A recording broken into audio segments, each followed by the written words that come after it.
এই তো কবিতর মালিক ডাকতেছে।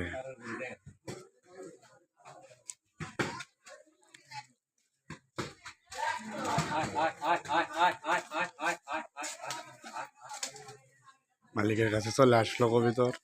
খুব পোষা কবিতরের জাতটা অনেক ভালো। এই জাতের কবিতর আপনি পাবেন না, এটা একমাত্র বড় ভাইয়ের কাছেই আছে বগুড়ার মধ্যে। কঠিন জাতের কবিতর, মালিকে এত ভালোভাবে চেনে যে মালিক যেখানে যেখানে যাবে সেখানে এ কবিতর যাবে। এটা সেই কবিতর